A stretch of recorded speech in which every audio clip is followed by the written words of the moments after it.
සුමිත් අහංගම තමයි ගීතය ගායනා කරේ. ඔබ මං හිතන්නේ විශ්වාස කරනවා ගීතය අවසන් වෙනකම් අහගෙන ඉන්නට ඇති කියලා. ආදරණීය අම්මා ඒ දවස්වල දරුවෝ රකින්නට අම්මයි තාත්තයි දෙන්නම මහන්සි වෙනකොට අම්මා හවසට ගෙදරට එන්නේ අතට වෙරළු ටික අරගෙන, ඉනට පලා අරගෙන, දර ටික අරගෙන. හැබැයි දැන් එහෙම බෑ. මොකද ආර්ථිකයේ ඉන්න වැඩි වෙලා, උද්දමනය වැඩි වෙලා, මිල මුදල් වැඩි වෙලා, ගන්න තියෙන බඩු ප්‍රමාණය අඩු වෙලා.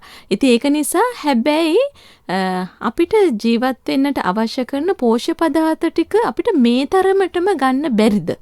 මොකද්ද මේකේ හේතුව? ඔබේ නොදැනුවත්කමද? නැත්නම් ඔබ දැනුවත් වෙන්නට අවශ්‍ය කරන කාරණා පිළිබඳව හොයාගෙන ගිහිලා දැනුවත් වෙලා නැද්ද? මෙතෙන්දි රජේ මොකද්ද කරන්නට ඕනේ? රජේ ප්‍රධානම සම්පත තමයි රජයකට තියෙන මානව සම්පත. එතකොට දරුවෝ කියන්නේ ප්‍රධානයි. දරුවන් පිළිබඳව අවධානය යොමු කළ යුතුම වෙනවා.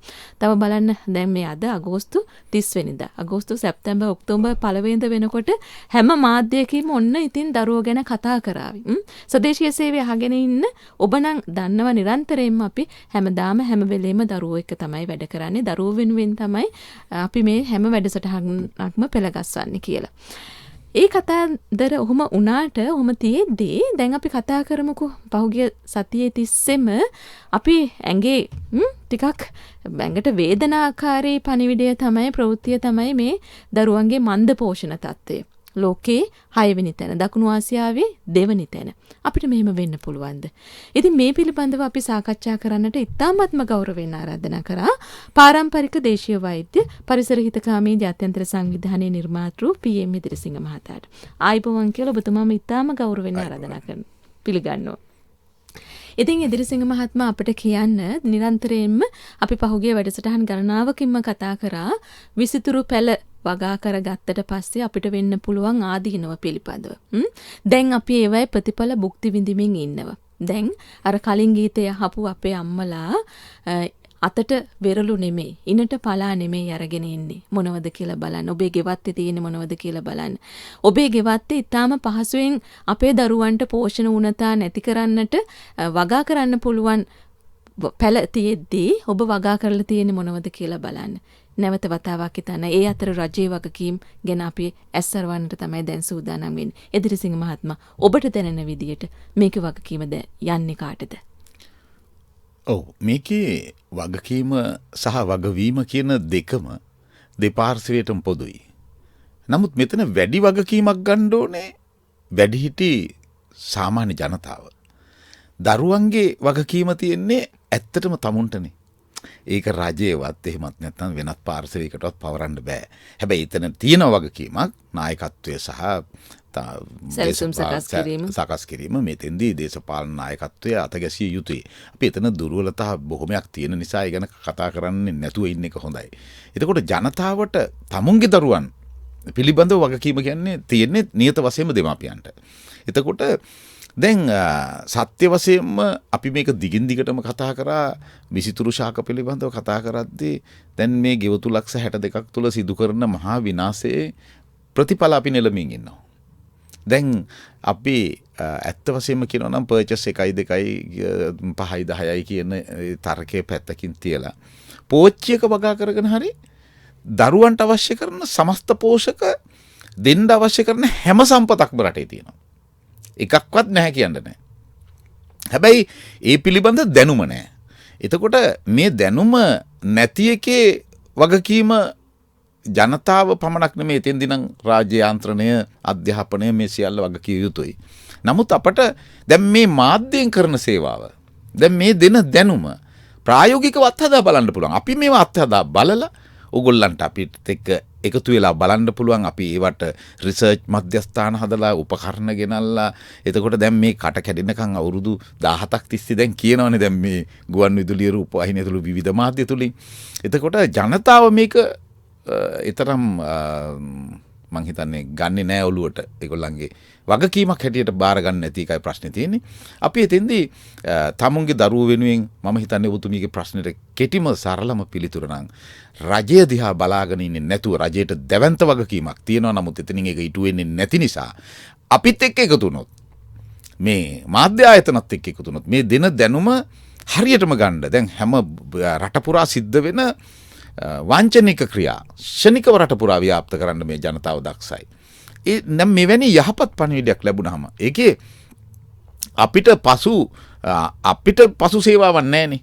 අපි මේ දෙන දැනුම තමුන්ටමයි සේවාව. ඒ නිසා මේ ක්‍රියාවේ ප්‍රතිශත කියන්න ඕනේ නෑ. වැඩිම වගකීම ජනතාව සතුයි.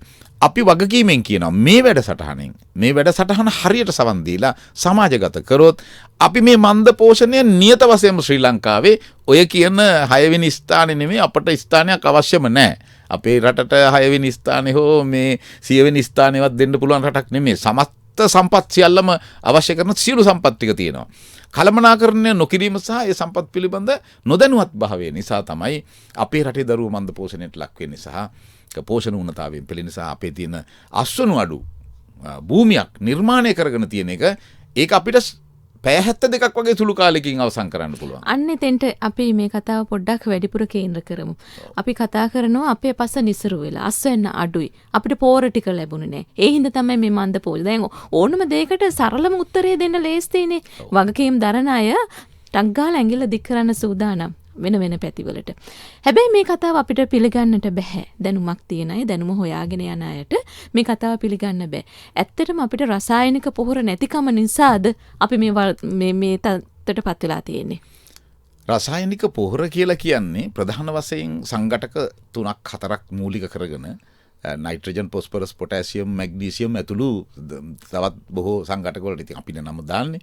එතකොට නමුත් ඒ කෘතිමව දෙන ඒ සංඝටක අපට අවශ්‍ය වෙන්නේ නොදැනුවත් භාවය නිසා.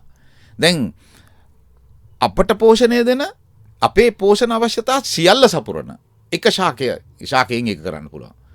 ඊළඟට එයා ඒකත් කරමින් අපට සමස්ත පෝෂක ප්‍රමාණය දෙමින් මුළු මහ පොළොවේම 3000කට වැඩි පසේ තියෙන pH අගය ඉහළ නංවන මයික්‍රෝ බැක්ටීරියා එහෙමත් නැත්නම් හිතකර බැක්ටීරියා කියන මේගොල්ලෝ වර්ධනය වීමේදී ඒගොල්ලන්ගේ ප්‍රධාන බැක්ටීරියා විශේෂ 8ක් අපි අපේ වගාවට ඉතා වැදගත්. මේ සියල්ලම ඉතා සාර්ථක ලෙස භූගත භූමියේ අපේ තියෙන මූල පද්ධතියට අවශ්‍ය කරන සියලු සංඝටක ලබා දෙන්න පුළුවන් එක ශාකයක් අපි මුලින්ම කතා කරොත් මේක තමයි මුරුංගා ශාකය. දැන් මුරුංගා ශාකයේ තියෙන වටිනාකම් කියන්න බෑ. ඒ කියන්නේ අපිට මේ කාලය මදි මෙතන අඩුම තරමේ දවස් 365ක්වත් ඉඳගෙන කතා කරන්න වෙනවා. ඒ තරමට ගුණාංග පැති තියෙනවා. මොකද මේක ඕසෝන ස්තරයට බලපෑම් පවා නැති කරනවා. එතකොට අපට අවශ්‍ය කරන සියලුම විටමින් වර්ග එක මේෂ හැන්දකින් දරුවන්ට සහ වැඩිහිටියන් සියලු දෙනාට ලබා ගත හැකියි. ඊළඟට පොළොවට අවශ්‍ය කරන පොළොවේ අර මං කතා කරපු වඩාත් ඵලදායී බැක්ටීරියා විශේෂ සහ දිලීර වර්ග විශේෂයෙන් පොළොවේ උපදින දිලීර වර්ග වල තියෙන ගුණාත්මක භාවය නිසා තමයි පොළොව සාරවත් වෙන්නේ. එතකොට ඒ සාරවත් වීම සඳහා වඩාත් සංවේදී බැක්ටීරියා ප්‍රභේද 8ක් හඳුනගෙන තියෙනවා. තවත් ඇති. නමුත් ප්‍රධාන වශයෙන් ශාකයක් වර්ධනය වීම සඳහා අවශ්‍ය කරන ප්‍රධාන බැක්ටීරියා 8 ඒගොල්ලෝ තමයි දුර්වලම අය. අනිත් අර 3000 ඉන්න ඒගොල්ලෝ ශක්තිමත්.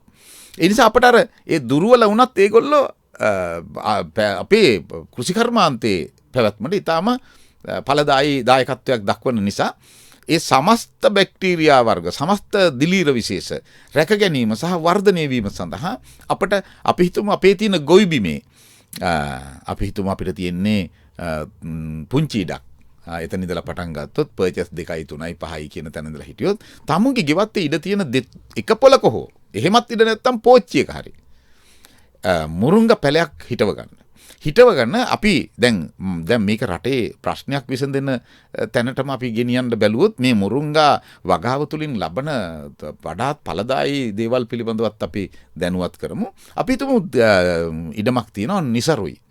දැන් මේක අපිට සාරවත් කරගන්න නම් අඩි 15න් 20න් වගේ අපිට මුරුංගා වැටි 2ක් හිටවන්න පුළුවන්. නැත්තම් 3ක් හිටවන්න පුළුවන්. එහෙම තියෙන භූමියේ ප්‍රමාණය හැටියට අපි වැටට යනකම්ම මේ මුරුංගා හිටවනවා. ඒ අතර මැද කලාපය.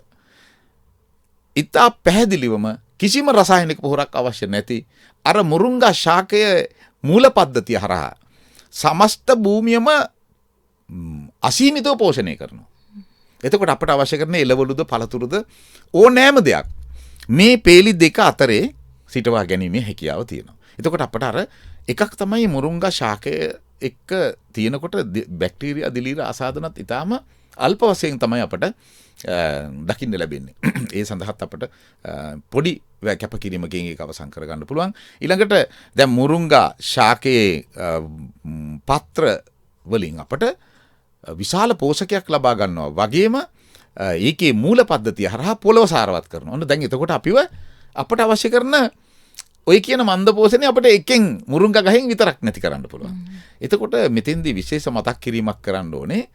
මුරුංගා ශාකය පිළිබඳව 2005 දී ශාක ත්‍රස්තවාදයේ ග්‍රන්ථය හරහා මම හිතන්නේ 10කට වැඩි ප්‍රමාණයක් වෙන් කරලා ඒ හෙළිදරව් කරාට පස්සේ මට මුණ ගැහෙනවා 2016 දී ආරම්භ කරනවා මේ මුරුංගා ව්‍යාපෘතියක්. අද මේ වෙනකොටත් එතුමිය ඉතා ගෞරවයෙන් මතක් කරන්න ඕනේ දමයන්ති මෙතිනිය තිරිකුණාමලේ ප්‍රදේශයේ ඉන්නේ. ඇය දමිළ කාන්තාවක්. ඒ වගේම අපිට අපේ රටේ මේ ಜಾති ආගම් කුල ભેද වලින් තොරව වැඩ කරන ඉතාම ශ්‍රේෂ්ඨ කාන්තාවක්. එතුමිය මේ මුරුංගා පිළිබඳවම හොයාගෙන අද දවසේ ඇය යනවා කැලිෆෝනියා විශ්වවිද්‍යාලයකට. ඒ තවත් දැනුම අරගෙන එන්න. මේ ලෝකෙට කරන්න පුළුවන් විශ්මිතම මෙහෙවර කරන්න පුළුවන් ශාකය අපි ගණන් ගන්නෑ. එතකොට දැන් මුරුංගා ශාකයේ රූපලාවන්‍ය ක්ෂේත්‍රය ගත්තත් පෝෂණය ගත්තත් මහපොළොව පෝෂණය කිරීම ගත්තත් මේ සේරම අපිට පුළුවනි ජනතාව එහෙට මෙහෙට අරයට මෙහාට දොස් කියන්නේ නැතුව පරිසර හා මානව හිතකාමී ජාතික සංවිධානය හැටියට අපි වසර 17කට පිටදී ස්ථාපිත කරපු අපේ ආයතනය මේ මාධ්‍ය ආයතන හරහා අපිත් එක්ක සම්බන්ධ වුණාම අපි සහ මුලින්ම මේ කියන 6 වෙනි ස්ථානයේ තියෙන මන්ද පෝෂණය නැති කරන්න පුළුවන් ක්‍රමවේදය ශාක දෙකකින් එක ගහකින් සහ එක වැලකින් කියලා දෙන්න. ඔව් අපි ඒක ගහක් ගැන කතා කරා. දැන් ඇත්තටම ප්‍රියන්ත මහත්මයා දැන් මුරුංගා කියන එක හැම පළාතකම හැදෙනවා. හැබැයි හදීසියෙන් තැනක තමයි හැදෙන්නේ නැත්තේ. සීතල පළාත්වල. සීතලම පළාත්වල සමහර පළාත්වල එහෙම ඉතාම අතලොස්සකින් තමයි හැදෙන්නේ නැත්තේ. හැබැයි මේක හදන විදිය අපි පොඩ්ඩක් දැනුවත් කරමු. ඊට පස්සේ මේක කප්පාදු කරන විදිය මේ පිළිබඳව අපි කතා කරලා නැහැ. ඒ පිළිබඳව දැනුවත් කරමු. හොඳයි. දිව්‍ය ಔಷධයක් නේ. ඉතින් අපි ඒ ගැන කියන්න ඕනේ. ඔව් අපිට මේකට කප්රුක කිව්වත් ප්‍රමාණවත් නැහැ. මුරුංගා ශාකයට. ඒ කියන්නේ දැන් ඊට වඩා වටිනාකමක් තියෙනවා. ඊට වැඩි වටිනාකමක් තියෙනවා. ඒක බලන්න ඕන නම් මේක අහගෙන ඉන්න කුමන හෝ කණ්ඩායමක් එහෙම නැත්නම් පුද්ගලෙන් එකතු වෙලා ඔයගොල්ලෝ මාසයක් මේ මුරුංගා වැඩි නෙමෙයි. දැන් ඕක දැන් කණ්ඩ ගියහම අපේ අය ඔක්කොම මේ ලොකු ප්‍රමාණයක් කණ්ඩ යනවා. වදකහ සුදිය වගේ. අන්න හරි. එහෙම නෙමෙයි. දවසකට ගෙදර 10 දෙනෙක් ඉන්නවා නම් මේ මුරුංගා පවුඩර් එක මේස හැඳි දෙකක් ඇති. දාන්න පුළුවන් පරිප්පු වලටද බත් එකටද මාළු පිණි ඕනෑම එකකට හොද්දකට උනත් 3-5 හැටියට දැම්මත් ඇති. එතකොට ඒක එහෙම පාවිච්චි කරන්න අපි හදාගන්න ඕනේනේ. දැන් ඔබතුමිය අහපු ප්‍රශ්නෙට අපිට මුරුංගා ශාකයක් හරියටම නිවැරදිව සකස් කර ගැනීමේදී අපිට බීජ පැලයක් අවශ්‍යයි. දැන් අපේ රටේ ගහක ඉත්තකින් හරියන්නේ හරියනවා. හැබැයි ඒකේ අපිට ගුණාත්මක භාවය ප්‍රතිශතයක් හැටියට කියන්න බෑ. ඉතාම අඩුයි. හැබැයි අපිට බෝ කර ගැනීම සඳහා හදිස්සියේ බීජ නැහැනේ. හදිස්සියේ බීජ සපයා ගැනීමේ හැකියාවක් නැහැ. ඒ නිසා ඔබතුමී යෝජනා කරපු ඒ අතු හිටවලා අපි මුල් අවස්ථාවේදී අපිට අවශ්‍ය කරන පෝෂක සහ මහ පොළොට අවශ්‍ය කරන පෝෂක ටික ලබා ගැනීම සඳහා වහාම ක්‍රියාත්මක වෙන්න. අත්ත කපලා හිටවන්න. හැබැයි මේක පොළොව මට්ටමේ සිට උපරිම අඩි 4ක් ඉහළින් නිතිපතාම කප්පාදුව සිදුවිය යුතුයි. ඒ කියන්නේ මහ කඳ අඩි 4ක් උපරිම මේකට යටත් කරන්න ඕනේ. ඇයි අපිට මේකේ පත්‍ර නෙලා ගැනීම තමයි ප්‍රධාන. එතකොට අපි බීජ තුලින් ව්‍යාප්ත කිරීම සඳහා වඩාත් සුදුසු ශාකයක් එකක් දෙකක් අපි ඉතුරු කරගන්නවා කොහෙන් හරි. හැබැයි තව දෙයක් කියන්න ඕනේ. මේකේ බීජ වලට තියෙන මිලත් මේ වටිනාකමත් ඒ වගේම ඉල්ලුමත් ගුණාත්මක භාවයත් අර සියල්ල අභිබවා යනවා. නමුත් අපට ඒ බීජ සඳහා ලබා ගැනීමට අතාරිනකොට අති විශාල පත්‍ර ප්‍රමාණයක් සහ පෝෂක ප්‍රමාණයක් අහිමි වෙනවා. ඒ නිසා අපි ඒ සඳහා වෙනමම බීජ සඳහා වෙනම ආකාරයට කටයුතු කර යුතුයි. ඉතුරු කරලා ඒ යම් යම් තැන් වලින් කීපයක් අර කුරුළු පාලුව ඉතුරු කරනවා වගේ. එතකොට දැන් මේ බීජ සපයා ගන්න ක්‍රමය සහ වඩාත් ඵලදායී ගුණාත්මක බීජයක් ලබා ගන්නේ කොහොමද? අපි මේකේ තියෙනවා දැකලා තියෙනවා මං හිතන්නේ හැම කෙනෙක්ම මුරුංගා ආහාරයට කරලා ආහාරයට ගත්ත අය මේකේ පියාපත් 3ක් තියෙනවා. ඒ මුරුංගා බීජය පරිණත වුණාට පස්සේ සහ මුලින්ම පරිණත වුණාම මේක හුළඟේ මෙහෙම අතාරපුවම පාවෙන්න තරම් ඒ කියන්නේ වේගයෙන් එතෙන්ට වැටෙන්නේ නැහැ හුළඟකට ගහගෙන යන්න පුළුවන් තත්ත්වෙට මේක බොහොම වියලෙනවා. ඔව් වියලලා. ඔව්. එතකොට එහෙම කරලා දැන් මේ අපි බීජ පැලකිරීම සඳහා එන අවධිය අපි තෝරගන්නේ මේක ගහේම වේලිලා ඊට පස්සේ ඔයගොල්ලෝ දැකලා ඇති මේක පුපුරනවා. ඒ පුපුරලා ලෑස්ති වෙන්නේ එයාගේ වර්ගයා බෝ කිරීම සඳහා. ඊට අන්න ඒ අවස්ථාවේදී තමයි අපි පළ නෙලා ගන්න ඕනේ. එතෙන්දී මේ ඒ බීජවල අපි කපලා බැලුවොත් ඒ බීජය ඇතුළ සම්පූර්ණයි. හැබැයි ඊට කලින් අපි ගහෙන් කඩලා අරගෙන අපි මේ බීජ තවන් කරොත් අපිට අර දැන් තියෙන 6 වෙනි ස්ථානයේ තියෙන මන්ද පෝෂණය සහිත රට ශ්‍රී ලංකාව වගේ එවැනි බීජයක් තමයි අපිට එහෙමනි පැලයක් තමයි ලැබෙන්නේ. ඒ නිසා අපි මේ බීජ නෙලා ගැනීමේදී බීජ ලබා ගැනීමේදී මේ ක්‍රමවේදය අනිවාර්යෙන් අනුගමනය කළ යුතුයි. එතකොට අපිට වඩාත් ගුණාත්මක බවින් ඉහළ පැලයක් අපිට ලැබෙනවා. ඒක වසර 5 ඉක්මවනකොට හිතාගන්න බැරි ආදායම් ලබන ශාකයක් බවට පත් වෙනවා. දැන් අපි එවැනි පෝෂක සංඝටක සහිත ශාක සිය ගණනක හිමිකරුවන් වෙච්චි අපි අද අපේ රටේ මොනවද තියෙන්නේ? ෆයිනස්, ඇකේසියා, යුකලිප්ටස් විශේෂයෙන් තේ වගාව පවා අපිට ඉතාම අහිතකර බලපෑම් ගොඩක් එල්ල කරලා තියෙනවා. ඒ නිසා අපි පුළුවන් තරම් මේ ශාකේ රෝපණය කිරීමේදී පොළවත් අපිත් අපේ පෝෂණයත් ඊළඟට ඉදිරි අනාගත දරු පරපුර සඳහා මේ මන්ද පෝෂණය නිමා කිරීම මේ తాවකාලිකව කරලා වැඩක් නැහැනේ. එයාලට හුස්ම ගන්න තියෙන පරිසරය ඊළඟට පරිසර පද්ධතියේ තියෙන මහ පොළොවේ තියෙන පෝෂක සංඝටක සහිත භූමිය නිර්මාණය වීම ඊළඟට ජලයේ මේ භූගත ජලයට සිදු වෙලා තියෙන මහා විශාල හානිය මේ සියල්ල වළක්වා ගන්න පුළුවන් මුරුංගා ශාකය මම මේක ඉතාම ගෞරවයෙන් රටේ ජනතාවගෙන් ඉල්ලා හිටිනවා. ඒ වගේම මේක මගේ විතරක් නෙමෙයි මුරුංගා වෙනුවෙන් ජීවිතේ උනත් දෙන්න ලෑස්ති වෙලා කටයුතු කරන අපේ දමයන්ති මෙතනියගේ ඉල්ලීමක්. එතුමිය මට ඊයේ රාත්‍රියේ 11 මාරට විතරත් කතා කරලා කියනවා අනේ සර් ඉල්ලීමක් කරන්න. එක ගෙදරක මුරුංගා පැල 5ක් හිටව ගන්න කියන්නේ. ඒක මේ රටට මේ ලෝකෙට මේ විශ්වයට කරන විස්මිත ප්‍රතිකාරයක්. ඒ වගේම අපේ දරුවන්ට දැන් මේ තියෙන මන්ද පෝෂණයෙන් බේරෙන්න ඔයගලන්ට ඕන තැනකින් වැටකින් හරි කඩාගෙන ගිහිල්ලා දරුවන්ට දවසකට අවශ්‍ය කරන සියලු විටමින් ටික ලබා ගන්න පුළුවන් එක මුරුංගා කොළ මිටකින්. එහෙම ඒ විදිහට අපි මුරුංගා වගා කරලා අපේ ඉදිරි මන්ද පෝෂණ කටයුතු සඳහා මන්ද පෝෂණය සඳහා එන මේ මන්ද පෝෂණයට පිළියමක් ලෙස අපි ඒක මං හිතන්නේ මේක ලැබුගින්නක් වගේ අරගෙන යන්න. මොකද ඉදිරියේ ඊටාම අනපේක්ෂිත තත්ත්වයක් උදා වෙලා තියෙන්නේ. ඔන්න ඉතින් ප්‍රවෘත්ති අරගෙන යනවනන්නේ ඉද ප්‍රවෘත්තියත් එක්ක විසඳුමකුත් තියෙන්නට අවශ්‍ය වෙනවා. මේක තවත් ලැබුගින්නක් වගේ අහිතකර දේවල්ම හොයා කියව ඉන්නේ නැතුව අපිට මේ තියෙන ගැටලු වලට අපි විසඳුම් හොයන්නට අවශ්‍යයි. විසඳුම් තමයි මේ දැනුම ඔස්සේ අපට ලැබෙන්නේ. ඉතින් ඒක නිසා ඒව ක්‍රියාත්මක කරන්නට අවශ්‍ය වෙනවා.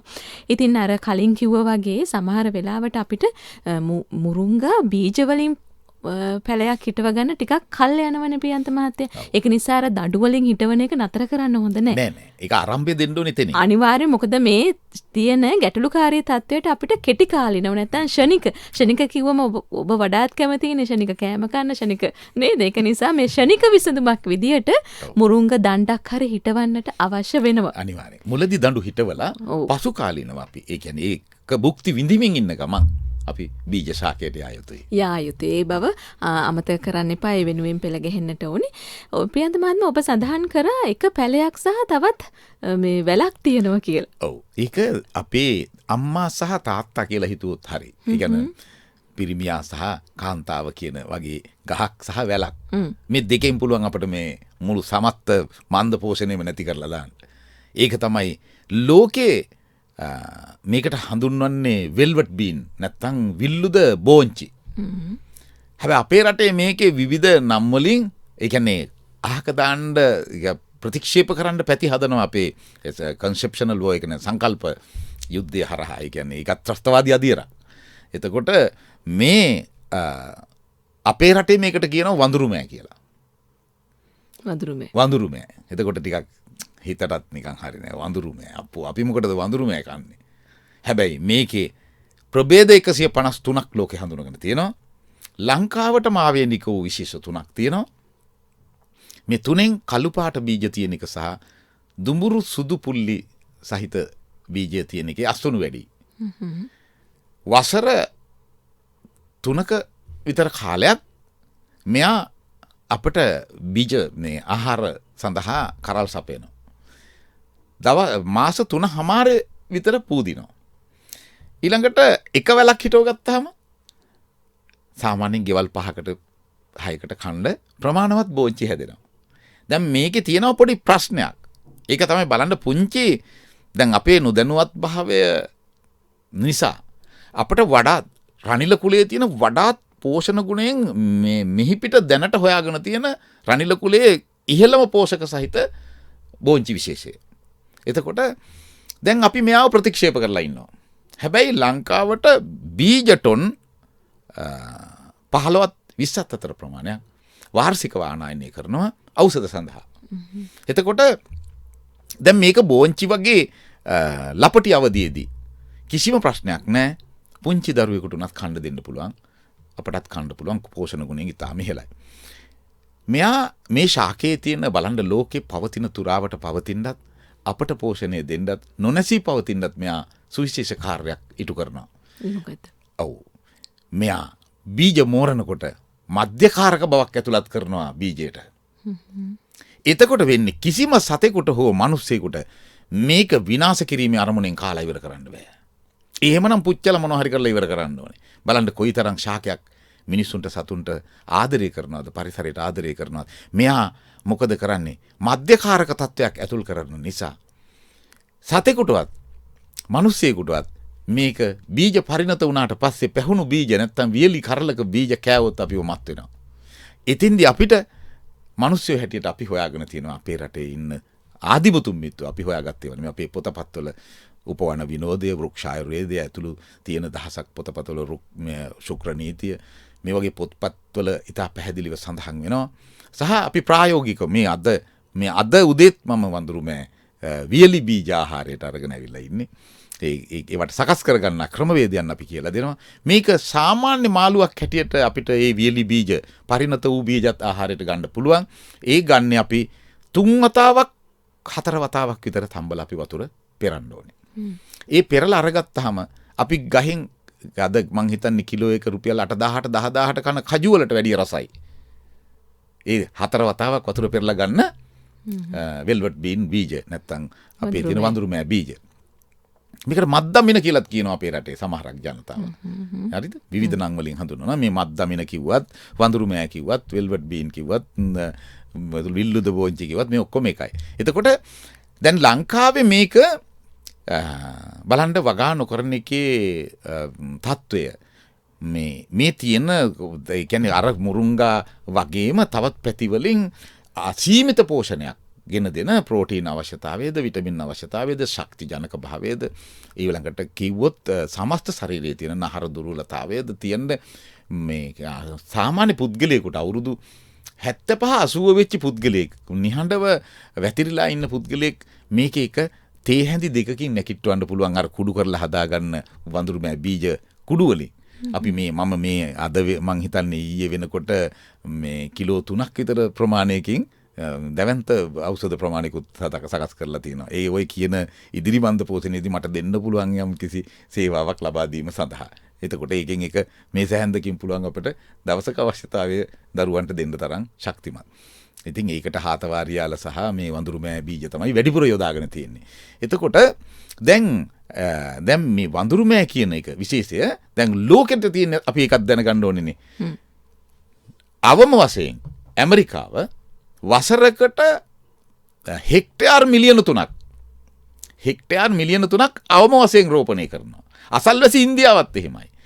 පාකිස්තානෙත් එහෙමයි. එහෙම ලෝකේ රටවල් මේ වෙල්වට් බීන් කියන එක නැත්තම් වඳුරුමෑ කියන එක දේවත්වයෙන් සලකන ශාකය අපි නම් මේක දැන් ව්‍යාප්ත කරමින් ඉන්නවා ඔබතුමියගේ මේ මාධ්‍ය ආයතනය හරහාම අපි ඕන තරම් දැනුවත් කිරීම කරලා තියෙනවා. ඒ නිසාම බොහෝ අය අපෙන් බීජ ඉල්ලගෙන ගිහිල්ලා මේ වෙනකොට මම හිතන්නේ ඉදිරි අස්වැන්න ඊටාම් ප්‍රබලයි.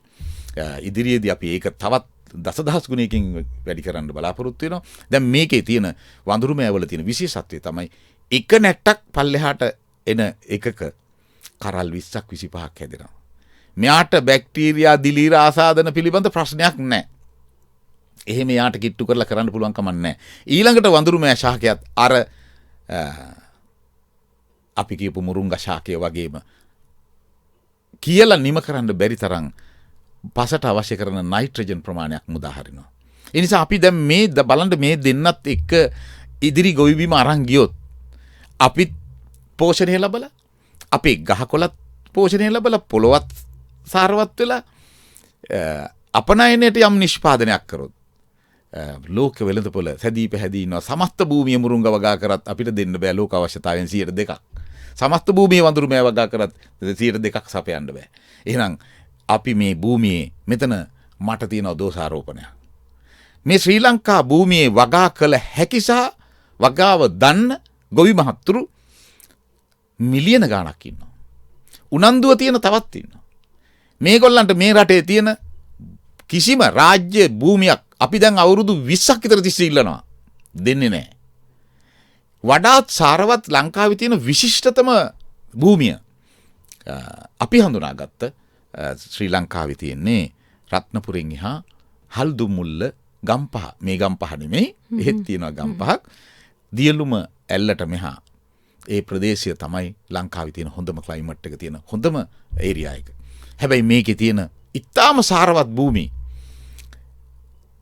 වගාකරුවන්ට නොදී විවිධාකාර ව්‍යාපාරිකයන් අතට පත් කරලා ඔවුන් ඇවිල්ලා නිකන් කැලේට රිංගලා අවුරුදු 2-3කට සැරයක් මේක මගේ අක්කර 100 මේක මගේ අක්කර 50 කියනවා. අපි මේ රාජ්‍ය යාන්ත්‍රණය තුල ඉන්න මැති ඇමතිවරු ජනාධිපතිලා අගමැතිලාට ලියුම් මං හිතන්නේ 100 ගණනක් යොමු කරලා තියෙනවා. අපිට එක සාම්පල් එකක් ගහන්න අක්කර 50ක් 100ක් දෙන්න කියලා තාම ලැබිලා නැහැ. අපි ඒවට පැල වගා කරගෙන පැල දැන් අඩි 6-7-10 උසයි.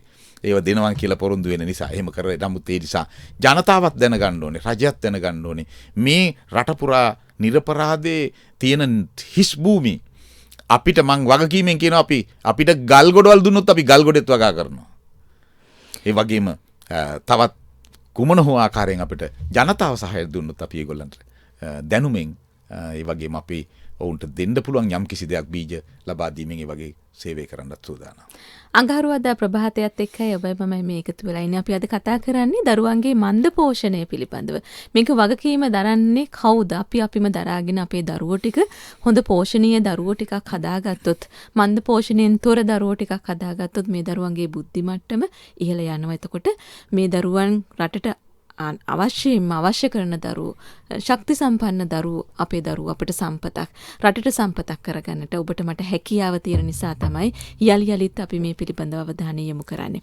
ඉතින් අපි මුරුංග ශාකය පිළිබඳව සාකච්ඡා කරා, වඳුරු මෑ පිළිබඳව සාකච්ඡා කරා. එතනින් එහාට තව කොයි තරම් දේවල් තියෙනවද අපි දන්නේ නැති, ඔබ දන්නේ නැති. හැබැයි රටට මේ ගැටලුවට විසඳුම් ලබා දෙන්නට පුළුවන් ශාක පිළිබඳව අපි දැනුවත් කරමු දේසිංහ මහත්මයා.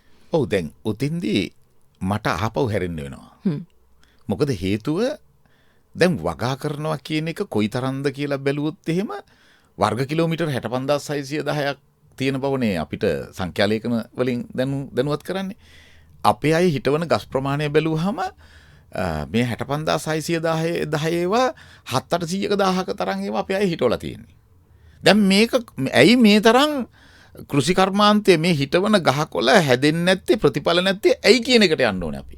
දැන් අර වගේ පසේ පෝෂක නිර්මාණය කරන, ඊළඟට අපට පෝෂණය දෙන, සබාධම සමතුලිත භාවය ඇති කරන මේ ශාක පද්ධතිය මෙහෙම හිටවන්න තිබියදී එක කොළයකින්, එක මුලකින්, එක මලක් බිමට වැටිලා අක්කරයක් විනාශ කරන්න පුළුවන් තරම් මහා භයානක ශාක ගෙවත් හිටෝගෙන ඉන්නවා.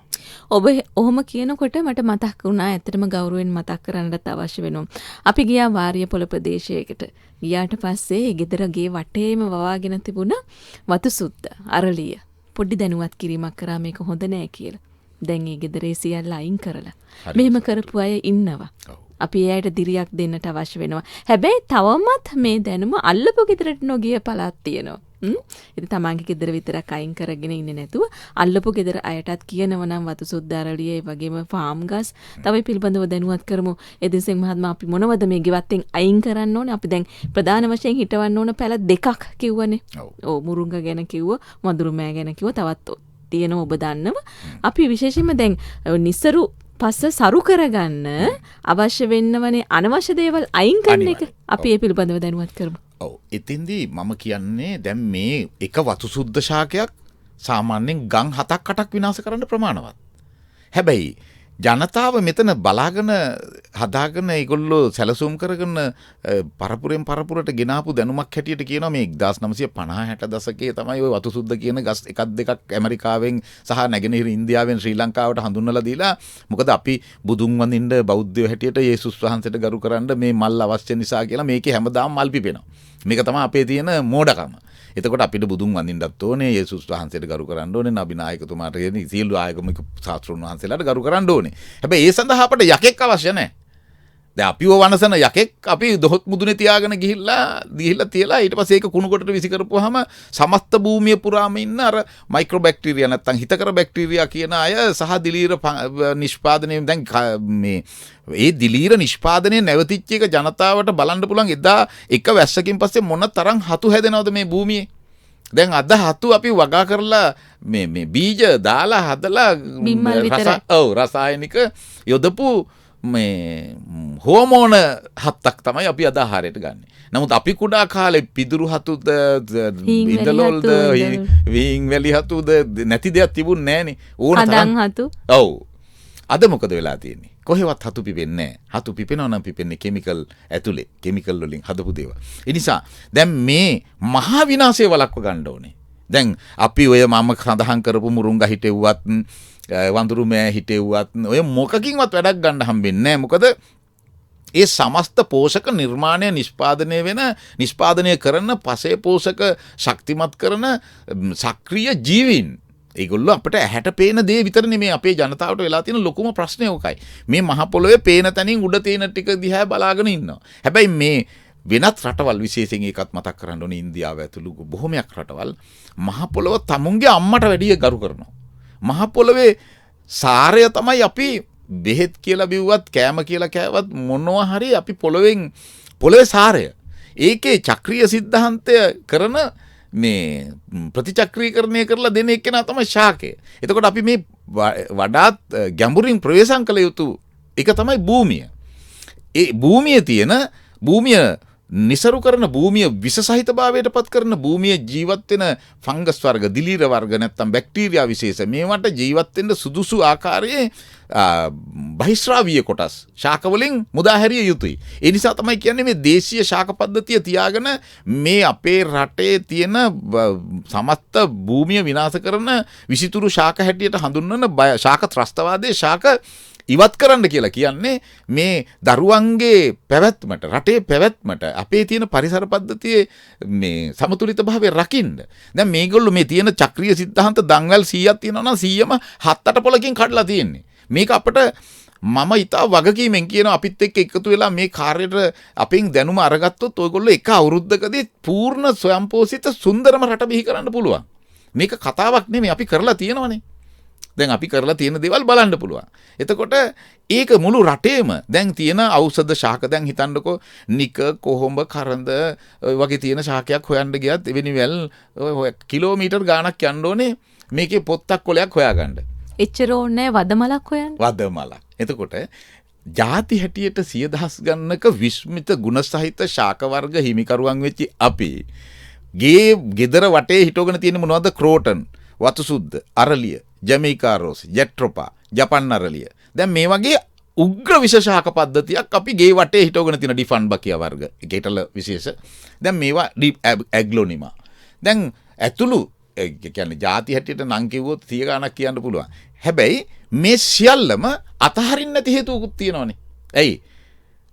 දැන් සඳුන් පැලයක් රුපියල් 2000යි කියනකොට රත් හඳුන් පැලයක් රුපියල් 2000යි කියනකොට බුදු අම්මෝ කියලා ඔළුව යත ගහ ගන්න අය එක වර්ග අඟල් භාගයක කොටසකින් අලියෙක් වුණත් මැරිලා බිම වැටෙන ශාකය රුපියල් 10,000යි 15,000යි කියනකොට අරන් යනවා.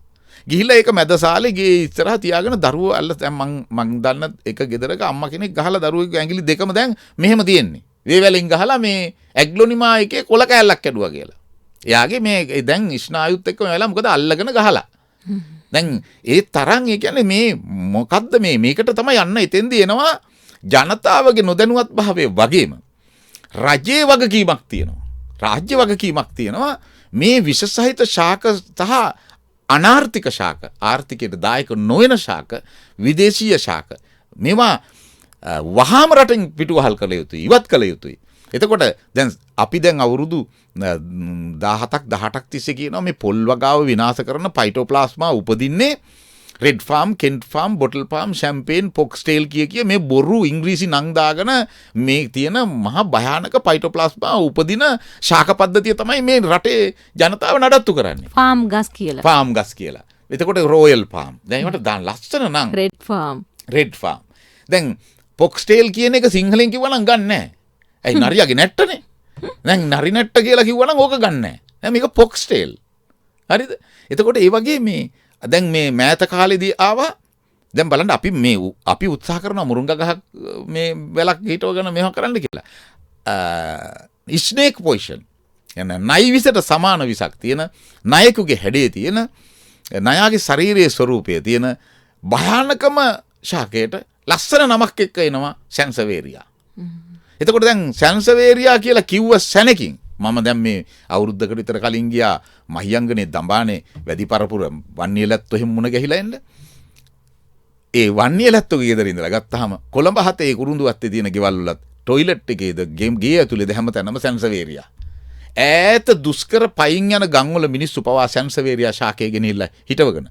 මේක සැන්සවේරියා නෙමෙයි. ඒක බොරුවට දාපු නම මේක ස්නේක් පොයිසන් නැත්තම් නයි විෂ සහිත ශාකය. එතකොට මේ ඒවා ඊට පස්සේ දැන් අන්තිමට දැන් ජනතාව දැනගත්තාම මොකද කරන්නේ? මේක ගලවලා විසි කරනවා ඕන්න දැන් එළියට. අන්න දැන් යක්ෂයා යනවා හූ ගාලා ගල් උඩද ගස් උඩද හැමතැනම හැදෙනවා. අන්තිමට ඒකේ අර බහිස්රාවීය දේවල් වැටෙන හැම තැනකම දිය වෙන සෑම තැනක්ම විනාශ වෙනවා. එදේසිංහ මහත්මයා අපි එහෙනම් වඩාත් ඉක්මනින්ම කියමු අපිට කාලය සීමිත නිසා. දැන් මේව පැල ඉවත් කරනව නම් කොහොමද ඉවත් කරන්න අවශ්‍ය වෙන්නේ? ඔව් සැන්සවේරියා ඇතුළු ඔය මම කියපු ඩිෆන් බකියා ඇග්ලොනිමා ඇතුළු මේ මාරාන්තික එක්සෝරා අරලිය වතු සුද්දා සියලුම මේ සියල්ලම පුලුස්සලා විනාශ කරලා දාන්න ඕනේ. තමුන්ගේ ගෙවත්තේවත් අනුන්ගේ ගෙවත්තකටවත් කොහෙටවත් දාන්න එපා. එහෙම නැත්තම් ගලවන්න එපා. දැන් ඒ කියන්නේ කොහෙට හරි විසි කරනවා ඊට වැඩිය විනාශයක් නෙවෙන්නේ. තමුන් කරගත්ත විනාශය තවත් සමස්ත පරිසර පද්ධතියට දෙනවට වැඩිය හොඳයි තමුන් මේක භුක්ති විඳලා නිකන් ඉන්න එක. දැන් මේවා ඔව් එදිරිසිංහ මහත්මයා දැන් අපි හිතමු දැන් මේක ගලවල පිච්චුවට පස්සේ දැන් මේකෙත් එක්ක සම්බන්ධ වෙන අපි දරුවන්ගේ මන්ද පෝෂණය ගැනනේ අපි මේ කතා කරන්නේ කොහොමද මේක දරුවන්ගේ මන්ද පෝෂණය තුරන් කරන්න බලපාන්නේ? දැන් අපිට ඒකට ඔබතුමිය කලින් මේ අපිට දාපු සින්දුවම තමයි එතෙන්ට ආපහු මට කියන්න වෙන්නේ. මේ මහ පොළොවේ වැඩෙන වැඩි තියෙන මුගුණු යන්න ශාකයේද ගොටුකොළද පුංචි හිරිතල වැලද කටුවල වැලද මේ අපේ තියෙන දේශීය ශාක පරිණත වීම සඳහා අවශ්‍ය කරන පෝෂක විනාශ කරන අපිවත් වනසන පරිසර පද්ධතිය සියලු සතුන්ට මිනිසුන්ට ආහාර හිමි කරන මේ කාලකන්ණි ශාක ටික නිසා වෙනස් මහා විනාශය වළක්වුරු වහම මම මගකීමෙන් කියනවා හිටවන්න ඕනේ අපි ಜಾති 2 3යි ಜಾති 100 ගණක් වත්තේ හැදෙනවා. මොනර කුඩුම්බිය ශාකය හැදෙනකොට ඒක දරුවන්ට ලේ වඩන ශාකයක්. ඒක කැඳ හදලා දුන්නත් මාළුවට හදලා දුන්නත් කුමන ආකාරයෙන් ආහාරයට දුන්නත් ඒක ඊටාම පෝෂණ ගුණයෙන් ඉහළයි. ඊළඟට ගොටුකොළ මුගුණු යන්න කීකිරින්දිය. ಜಾති හැටියට මේ 100 ගණනක් මේක වැඩෙන්න පටන් ගන්නවා. එතකොට අපි හිතවන ඒවත් ඕනෑම දෙයක් අපි හිතවන බොහෝ දේවල් දැන් මං කලින් මං අහගෙන හිටපු වැඩසටහනේ බොහොමයක් ජනතාවට තිබුණු ප්‍රශ්නයක් තමයි මේ කෘෂිකර්ම නිලධාරි මහත්මයෙක් ගැන දැනුවත් කරපු එකේ. ඉතින් ගොඩාක් රෝග සහ ප්‍රශ්න. එතකොට මේ රෝග නිර්මාණය වෙන ශාක ව්‍යාධිය ඇති කරන මහ පොළොවත් විනාශ කරන මේ ශාක ඉවත් කරපුවාම ඔය කියන කිසිම විකල්පයක් අවශ්‍ය වෙන්නේ නැහැ. නෑ අපි හැඩ ගැහිලා තියෙන නෑ මේ කැම බීමත් එක්ක ඉතින් ලස්සනක් තියෙන්න ඕනේ. ලස්සනට තමයි මේ ටික. අපේ ඉතින් නොදැනුවත්කම තමයි නොදැනුවත්කම හින්දම ලස්සනයි කියලා මහා විස ගොඩක් අර ඔබතුමා කියන වගේ යකෙක් තමයි මේ බදාගෙන ඉන්නේ. අනිවාර්යයෙන්. ඔව්. හැබැයි ලස්සන ඔබතුමිය කිව්වා වගේ කාන්තාව සහ බොහොමයක් ජනතාව කැමති ලස්සනට අලංකාරයට. ඒ අලංකාරයට අපට තියෙන ආවේනික ශාක තරම් ලස්සන ශාක මම කියනවා ලෝකේ නැහැයි කියලා. ඕකිඩ් වර්ග 3000කට වැඩිය තියෙනවා ශ්‍රී ලංකාවෙම. දැන් ඕකිඩ් මල් කොයි එකද ලස්සන නැත්තේ? සුදු හඳුන් ගහක් හිටව ගත්තම කොච්චර ලස්සනද. හැබැයි ගහේ අරටුව ගන්නවා වගේම මේකේ කොළ ටිකත් අපි මැල්ලුමට එකතු කරගන්නවා. පැහැදිලිවම. ඔව් ඒ වගේ කොයිතරම් ලස්සනට තියාගෙන අපේ ආහාරයටත් එකතු කරගන්න පුළුවන් හොඳ හුස්මක් ගන්න පුළුවන් පැල වර්ග කොයිතරම් තියෙනවද අපි තව ටිකක් කියමු. ඔව් දැන් අපිට රණවරා ශාකයේ හිටවපුවාම අවුරුද්දේ වාර 2ක් 3ක් මල් හැදෙනවා. එතකොට මල් ටික තම්බලා බීපුවාම අපි නිරෝගී වෙනවා. ඊළඟට කොළ ටික කඩාගෙන කවපුවාම දැන් ඉන්න වැඩිපුරම ඉන්න දියවැඩියා රෝගීන් ඊළඟට පෝෂණ ඌනතාවයෙන් පෙළෙන අයට දරුවන්ගෙනුත් වැඩි ප්‍රතිශතයකට දියවැඩියාව රෝගය. දියවැඩියාව. එතකොට දැන් දියවැඩියාව ඇති වෙන්න හේතු දැන් මොකද්ද? එතනත් අපි පොඩ්ඩක් හරි දැනුවත් කරමු. මේ තියෙන ಜಾති අර ඉනට පලා නෙලාගෙන අතට වෙරළුව හිඳගෙන කියන ඒ වගේ අම්මට එළියට ගිහිල්ලා කඩාගෙන එන්න සතියකට සැරයක්වත් ඔය කියන දේවල් තිබුණොත් මම ඊට වගකීමෙන් කියනවා මේ යන දැන් මේ ශාක ත්‍රස්තවාදයේ එහෙමත් නැත්නම් මේ විනාශකාරී ශාක විසිතුරු ශාක හරහා අපට අහිමි කරපු පෝෂණය අපිට මේ ගෙවත්තේ මේ අනවශ්‍ය ශාක එහෙමත් නැත්නම් විසිතුරු ශාක වලින් කරලා තියෙන විනාශය අයින් කරපුවාම මන්ද පෝෂණය නැති වෙනවා කියන එක කිසිම ප්‍රශ්නයකින් තොරව කිසිම පසුගාමී බවකින් තොරව නියත වශයෙන්ම අවසන් වෙනවා. ඒකට හේතුව තමයි දැන් ඇත්තටම දියවැඩියාවද බෝ නොවන රෝග සහ විවිධාකාර රෝග වලට ගොදුරු වීමේ ප්‍රතිශක්ති උණතාවය ඇති වෙන්න හේතුව තමයි අපි උපන්දා සිට මරණය දක්වාම එකම රෙසිපියක් නැත්තම් වට්ටෝරුවකට ආහාර ගන්න මොනවද ඒකේ තියෙන්නේ කැරට් බීට් ලීක්ස් ගෝවා පරිප්පු අර්තාපල් ජාතික ආහාරය වගේ පරිප්පුම තමයි හොයන්නේ අපිට කොයිතරම්නම් ධාන්‍ය වර්ග තියෙනවද. එතකොට දැන් අපට ඇල් හාල් වර්ග ගණනාවක් තියෙනවා. මඩ නැතුව මේ පෝර නැතුව වතුර නැතුව හැදෙනවා. දැන් විශේෂයෙන් ඒක කියන්න වෙනවා මුරුංගා සහ අපේ වඳුරු මෑවලට ජලය සහ පොහොර ඉල්ලන්නෙම නැහැ. රසායනික ඉල්ලන්නෙම නැහැ. ඒක නිසාමද දන්නේ අපේ අය මේක කරන්නේ නැත්තේ. පෝෂණ ගුණයෙන් ඉතා ඉහළයි. නමුත් එයාට පෝෂක ඉල්ලන්නේ නැහැ. එයා සමස්ත සේවාව කරනවා. මහ පොළොවේ තියෙන අනවශ්‍ය කොටස් උරා ගන්නවා. ආයි වායුගෝලයේ තියෙන විස සංඝටක උරා ගන්නවා. ඔව් ප්‍රියන්ත මහත්මයා ඒ අතර විනාඩි කිහිපයයි තියෙන්නේ. දැන් ඔබ කලින් සඳහන් කරා අද උදේත් කාලාවේ වේලලා තියාගනිපු වඳුරු මෑ කියලා. දැන් අපේ අය ගොඩක් වෙලාවට අතිරික්තයක් විදියට තමන්ගේ භෝග තියෙනකොට මේව වේලලා තියාගෙන කන්න බොන්න අකමැත්තක් තියෙනවා. අපෝ ඕව කන්න බෑ. ඒව කන්න පුළුවන්ද? කොච්චර මේ අලුත් දේවල් තියෙනවද? මෙන්න මේ සිතුවිල්ල නිසාම ගෙදර අය හැමෝම දරුවෝ විතරක් නෙමෙයි ගෙදර අය හැමෝම මන්ද පෝෂණ තත්වයට ගොදුරු වේවි ඉදිරියේදී. අනිවාර්යෙන්. දැන් ඒකෙදි විජලනය කරපු ආහාරවල ගුණාත්මක භාවය ඉතා ප්‍රබල ලෙස ඉහළ යනවා කියලා ජනතාව දන්නේ නැහැ. එතකොට අර ටග්ගාලා ගිලින්න පාන් කෑල්ලක් මොකක් හරි මේ තියෙන කෙටි ආහාරයක් අරගෙන දුවන්න තමයි අපේ අය කැමති. ඒගොල්ලෝගේ හිතේ ඒක මම කියන්නේ දැනුම නොදීම රාජ්‍ය වරදක් ඒක. රජයෙන් කරන ලොකු වරදක්. මේ දැනුම සහ පෝෂණය රටක ප්‍රධාන සම්පත තමයි මානව සම්පත. ඔබතුමිය කිව්වා වගේම. එතකොට මේ මානව සම්පත රැක ගැනීම සඳහා කිසිම මේ ක්‍රියාවක් පිළිවෙතක් මේ රටේ නැහැ. ඒ නිසාම ඒගොල්ලෝ හිතාගෙන ඉන්නවා මේ ෂෝට් ඊට්ස් කාලා වැඩට යන අය වාහනේ යන ගාම මොකක් හරි එකක් කටේ උබාගෙන වතුර ටිකක් බිව්වහම හොඳට මේ මොනවා හරි ඇඟේ පොතේ ගාගෙන ගියහම ගිහින් බැස්සහම හොඳයි කියලා. නමුත් ඒගොල්ලෝ දන්නේ නැහැ ඒගොල්ලෝ දිගු කාලීන තත්යකට බරපතල තත්ත්වයන් වලට පත් වෙනවා කියලා. ඒ තුලත් අපේ රටේ තියෙන ජාතික ධනය මං හිතන්නේ විශ්කම්බේ අඩි 4500ක් තරම් බටලා ඉන්න එකකින් විදේශ රටවලට අපි අපේ රටේ තියෙන ජාතික ධනය මේ සියල්ල පොම්ප කරනවා. අපිට මේ හිල් කූඩ ටික සියල්ලම වහන්න නම් අපි මේ ගහ මුලින් කපන්න ඕනේ.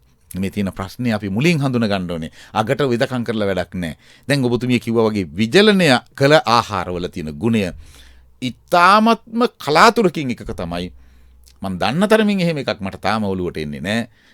පෝෂණ ගුණය ඉතා ලෙස ඉහළ යනවා ඉතා ප්‍රබල ලෙස. දැන් මුරුංගා කොළවල ගත්තොත් 28 ගුණයක් ඉහළ යනවා විජලනය කරාට පස්සේ මේ ප්‍රබලතම සංඝටක ගණනාවක්. එතකොට වඳුරු මෑ ගත්තත් එහෙමයි. දැන් එහෙම අලිගට පේර ඇයට පිළිබඳ අපිට කතා කරන්න බැරුවම ගිය. අලිගට පේර ඉතින් හැමදාමත් අපි කරන්නේ මොකද්ද කරන්නේ කාලා ඇටේ වීසි කරනවා. වැඩිම ගුණෙන් ඉහළම ලෝකේ තියෙන මිල ඉහළම මේ පෝෂක සංඝටක සහිත දෙයක් තමයි අලිගට පේර. ඒ වගේම තමයි රඹුටන්. රඹුටන්. ඉතින් මේ වගේ කතා කරන්න ගොඩාක් දේවල් තියෙනවා. බලන්න පොඩ්ඩක් හිතන්න ඔබේ ගෙවත්තේ කොයිතරම් වටිනා කියන දේවල් තියෙනවද? ඔබ කොයිතරම් වටිනා කියන දේවල් කියලා හිතාගෙන අනවශ්‍ය දේවල් වවාගෙන තියෙනවද? බලන්න ආපස්සට ගේ ඇතුළට ඇවිල්ලා ඔබේ දරුවාගේ මන්ද පෝෂණයට කවුද වග කියන්න ඕනේ කියලා. ඉතින් අපි අපිම හිතමු, අපි අපිම කතා කරමු, අපි අපිම දැනුවත් වෙමු. දැනුවත් වෙලා මේව ප්‍රායෝගිකව ඉෂ්ට කරන්න ඕනේ. එතකොට තමයි අපිට සාරවත් ගුණවත් අපේ දරු පරපුරක් හදා ගන්න පුළුවන් වෙන්නේ. හොඳ ශාස්ත්‍රීයවත් රටක් හදා ගන්නට පුළුවන්කම තියෙන්නේ. මේ තියෙන අර්බුද වලින් අපි අපිම නැගිටින්නට අවශ්‍ය වෙනවා. ඉතින් දයබර හිතවතුනි අඟහරුවාදා ප්‍රභාතයෙන් සමුගෙන යන්න සූදානම් වෙන. ඉතින් පොරොන්දුවක් වුණා. අපි හැමදාම අඟහරුවාදා ප්‍රභාතයේ නවලිය පුවත්පතේ හොඳම නිර්මාණ ඉදිරිපත් කරනවා. ඒ වගේම ඔබ WhatsApp පණිවිඩ ඔස්සේ වන නිර්මාණ ඉදිරිපත් කරනවා කියලා අද වෙලාව නැහැ සමා වෙන්න ඕනේ. ලබන සතියේ අඟහරුවාදා ප්‍රභාතයෙන් අද නිර්මාණ සහ ලබන සතියේ නිර්මාණ දෙකම ඉදිරිපත් කරනවා. ඉතින් මේ පොරොන්දුවත් එක්ක අද වැඩසටහනින් සමගෙන යන්න. අද WhatsApp අංකය දෙමු. ඔව් අපි කියමු පියන්ත මහත්මයා ඔබේ දුරකථන අංකය අවශ්‍ය කෙනෙක්ට කතා කරන්න. ඔව් අපිට මේ සඳහා අවශ්‍ය කරන තොරතුරු ලබා ගැනීම සඳහා අපේ WhatsApp එකට මැසේජ් එකක් පමණක් යොමු කරන්න 076 9057 666 කියන නම්බරයට ඔයගොල්ලන්ට තොරතුරු ලබා ගන්න හෝ ලබා දෙන්න හැකියාව තියෙනවා 076 9057 666. ඉතින් කවදත් ඒ ජාතික මෙහෙවර ඉටු කරන්නේ පාරම්පරික දේශීය වෛද්‍ය පරිසර හිතකාමී ජාත්‍යන්තර සංවිධානයේ නිර්මාතෘ පී.එම්. ඉදිරිසිංහ මහතා බොහොම ස්තුතියි අපේ හිතවතුන් වෙනුවෙන් මෙහි පැමිණීම පිළිබඳව. ඉතින් දයබර හිතවතුනි සමුගෙන යන්නම් තාක්ෂණික දායකත්වයෙන් අධිකා ජයසේකරගෙන් මුණු පොත හරහා ඔබ අප යා කරේ ජගත් නවරත්න. මම ප්‍රියන්තනී ගමගේ යහම්පත් ගිහින් එන්නම්. ඔබට යහපතක්ම වේවා. අයිබෝවන්.